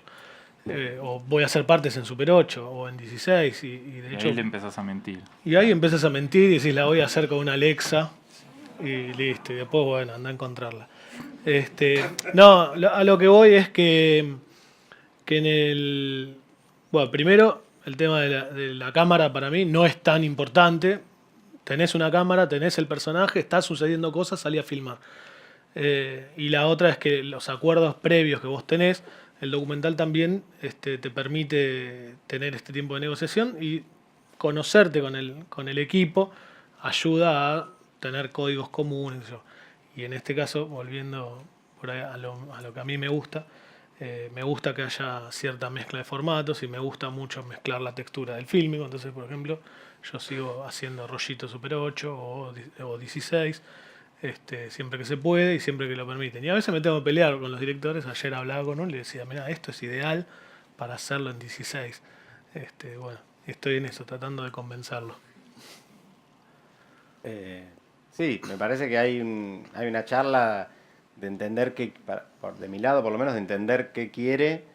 Un poco igual se emparenta con el laburo de ficción, a diferencia obviamente de que uno está interviniendo con una persona que no es un actor, ¿no? Una historia que es una historia, te metes en la casa y todo, pero uno siempre trata de entender, nosotros que los chicos por ahí justo nos dividimos así como los más realizadores, me parece, y o sea, yo no dirijo, salvo esto, indicaciones desde la cámara, pero no hago como realizador documentales. Pero uno trata de entender qué quiere contar ese realizador. Entonces, desde ese punto de vista es juntarse, charlar, ver por ahí alguna película, alguna referencia, como dice Martín, que vieron documentales de Errol Morris. Entonces uno va entendiendo qué le gusta al director, o ver el material juntos es muy útil, ¿no? Los primeros días ver el material, mirá acá, no tendrías que haber paneado, o sí me gustó que o te vas poniendo de acuerdo con cosas de cámara, o te vas poniendo de acuerdo en la habitación del hotel ese día a la noche cuando ves el material, o al otro día, o te vas poniendo de acuerdo en el rodaje, a veces cuando no hubo tanto tiempo de eso, porque tampoco a veces está claro. En esto del Goyo nos fuimos dando cuenta que queríamos la cámara más fija, no estar paneando a lo loco para encontrar al personaje, sino decir, bueno, le vamos a decir que vaya para allá, y bueno, ponemos la cámara acá, y irá para allá, y si no irá para allá y le veo medio brazo, contará eso algo también. En un momento llegamos hasta querían hacer un almuerzo, una comida, y queríamos que comamos todos juntos, y nosotros queríamos filmar, y llegamos al extremo ridículo de poner la cámara y sentarnos a comer, y la cámara quedó fija, y nosotros comíamos, no le queríamos decir que grabábamos, era toda una cosa muy graciosa. No vamos a grabar, poníamos la cámara y nos sentamos como cerca de la cámara a la mesa larga, y tipo el director, yo, los primeros cerca de cámara para no salir, y si saliera una cosa fuera de foco, y filmar a los demás comiendo, y eran nosotros comiendo, tratando de no hacer así, de no entrar, y pasame el vino, el agua, no sé qué, y bueno, no sé, y uno trata de... Es una apuesta que dijimos va a la cámara fija para este almuerzo, y que ellos querían que comamos todos juntos, terminamos comiendo y dejando la cámara fija. No sé si quedó algo de ese material. Hay de todo, hay de todo. Recién pensaba como que hay, no sé, o mi experiencia hay directores que quizás entienden más de la cámara, de los formatos, del diafragma, y hay otros que quizás no, que están como más pendientes de la relación con el entrevistado o con el protagonista, si es más de seguimiento, qué sé yo, y se relajan un poco en cuanto al formato, a la cámara, etcétera, y como que dejan en uno como director de fotografía de cámara, o arreglate, o bueno, ahora vamos a hacer esto, y bueno, vemos dónde nos ponemos, y yo, pero después en el tamaño de plano, y yo, son cosas que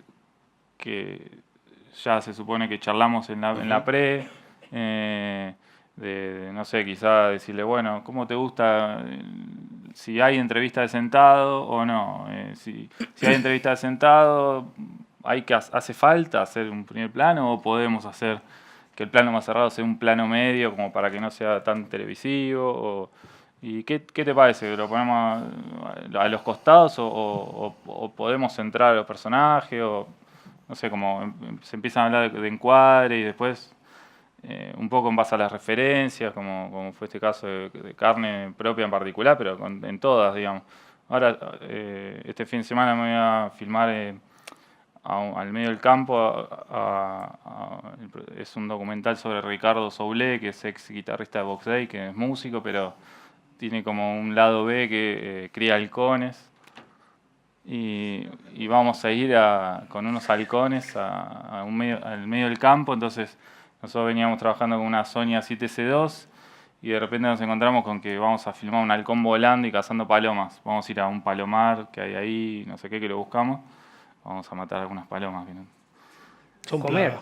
Son plagas. Son plagas. Bueno, nosotros no, los halcones la van a matar. Y entonces ahí surge la necesidad de buscar otra cámara que tenga un poco más de frame por segundo para hacer slow motion. Cámara lenta. Sí. Que fue una discusión también. ¿Hace falta? De hecho, la seguimos discutiendo. Antes de venir acá hubo unos WhatsApp como... Porque, no sé, va a ser la única parte de la película que hay slow motion. Un halcón volando, ¿hace falta? Como, no sé. Quizás no hace falta, pero bueno. Hasta hace un rato la vamos a filmar a 180 o 200 cuadros por segundo con la opción de que después reproducirlo normal, aunque no se ve igual. Sí. Y son todas discusiones que quizás hasta el día previo a filmar seguís discutiendo o al minuto. Nada. Es una búsqueda. Hablando de búsqueda, tenemos un hallazgo de los archivos para cerrar. Un videíto de la tirolesa. Lo pueden... Algunos capaz no habían ni nacido cuando sucedió esto, me parece. No, esto puede ser interesante ver que hay cambio de formato, hay búsqueda de blanco y negro, pasar a color y la idea era... Y con esto terminamos. Con esto terminamos, sí. Pero hay sonido, se necesita un poco de sonido y bajar la luz, por ¿no? favor, Bajarla. Pero tiene sonido, ¿eh? Bueno, ahora van a subir el... Vos, mala nuestra. Perdón. De nuevo. Sí, porque... Si no, volvemos a Flaherty, ¿eh?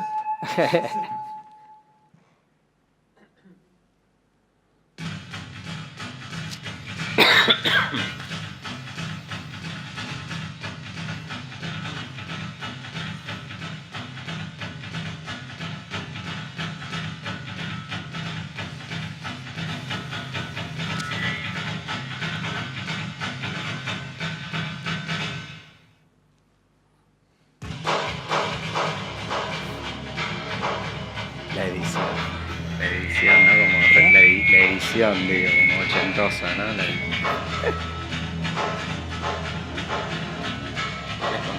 ¿Vos querés hablar algo encima de esto, no? No querés explicar nada. Me parece que no.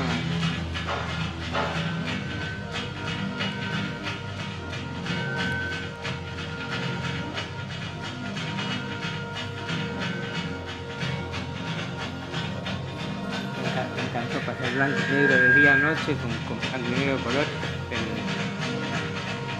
en la luz.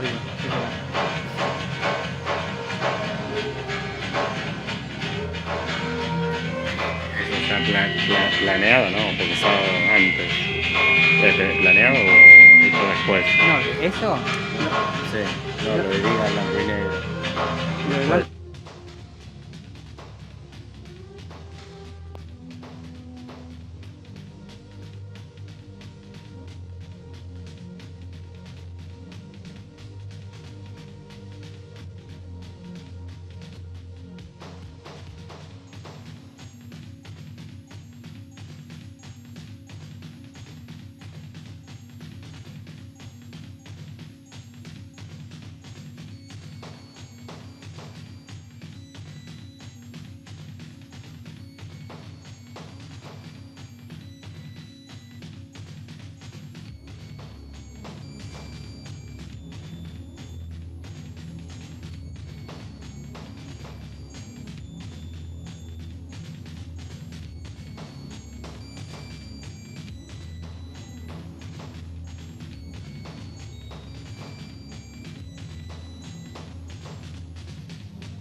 ...1989, mamita. Bueno, eso es algo... la organización negra, ¿no? Como vieron. Ahora Fuerza Bruta. Claro, eso. Bueno, ahí hay un poco un pedido de un documental que ellos querían hacer algo sobre la obra y mi decisión fue no entrevistar a nadie, no hablar nada, y decir si esto es algo sensorial, que sea sensorial. Para mí era importantísimo destruir la cabeza o la imagen que teníamos del obelisco, que siempre estaba o con guirnalditas, que era Navidad, y bolitas o carteles que lo atravesaban de punta a punta con el silencio de saludo, cosa que a los militares les gustaba hacer. Esto fue en democracia, fue como por primera vez agarrar el obelisco y cambiarle la imagen que uno tenía como porteño de este monumento que es bastante tarado fálico, o qué sé yo, que no entiende, bien porteño, pero no se entiende bien, y estas cosas en su momento eran como buenas para romper eso, ¿no? Y fue bien, pero bueno, fue una mezcla de texturas o una decisión así. Varias las cámaras, fueron las cámaras que más o menos había, es más, Marce, creo que nos conocimos ahí, me decía hoy que le pedí imágenes, porque nada, te diría que Umatic, pero había Panasonic, había una mezcla grande. Fue en los primeros momentos donde se le sacaba un campo para que dé más calidad, entonces ahí empezamos con ese sistema de sacar un campo. Pero sí, una variedad. Era interlaceado, ¿no? 50 cuadros interlaceados, ¿no? Eran. Ahí en esa época empezamos con esas cosas. Y ahí está, de día es blanco y negro y de noche es color, ¿no? Como esa decisión que ya me decía Marce que la tenían tomada de lo que era día hacerlo blanco y negro. Sí, dijimos, bueno, si hay algo documental, era lo otro para romper con algo más. Entonces, la mañana de armado fue una persona con una cámara más chica y le pedimos le pedí registro de detalle, puro detalle, nada abierto, sino más bien del detalle pasar al abierto en la noche. Entonces, eran todos como pequeños más manivelas o armar eso se filmó creo que 9 de la mañana, todo lo que es blanco y negro, y el show empezaba a la noche. Fueron, creo que 2 días de show. Había 4 cámaras, siempre el pedido era, en principio, detalle, lo más cerca que se pudiera dar, porque era inabarcable. La verdad que estaba lleno de gente, estaba todo el 9 de julio lleno. Entonces tratar de acercar, ¿no? Era la decisión, ¿no? del lente, en lo posible de estar ahí subidos con ellos. De hecho, había un camarógrafo, lo subimos de donde salen las luces o donde se tiran, donde estaba la torre, donde estaba la torre, subió ahí un camarógrafo que le pedí especialmente porque fue con Arnés, que era mi asistente en su momento, que le gustaba la locura y el montañismo. Se subió a esa torre y filmaba desde ahí todo un día ahí. Hoy hubiéramos puesto unos drones. Bueno. Claro, bueno, y la edición también, antes era una edición como muy rápida y ahora yo cada vez que lo veo me parece aburridísimo, está lento. El pedido fue también a Gaby Kerpel, ese mismo día cuando craneamos hacerlo, le pedimos a Gaby que haga un armado para la edición posterior, un armado de toda la música sintetizando en 5, 6... pocos minutos, porque ya habíamos tomado la decisión de hacerlo power así, sin entrevistas, y que él compusiera toda una música con los mismos ciclos que duraba el espectáculo, creo que 1 hora o 45 minutos, pero en 5 minutos con las mismas variaciones, con lo cual se editó contra música. Tipo clip, con la música ya Claro, definida. un documental clipeado. Claro. Sí, lo que sea. Nos quedamos sin tiempo. Agradecemos de vuelta a la DAC por invitarnos y asociarnos en estas cosas que hacemos los jueves. Gracias a ustedes por venir.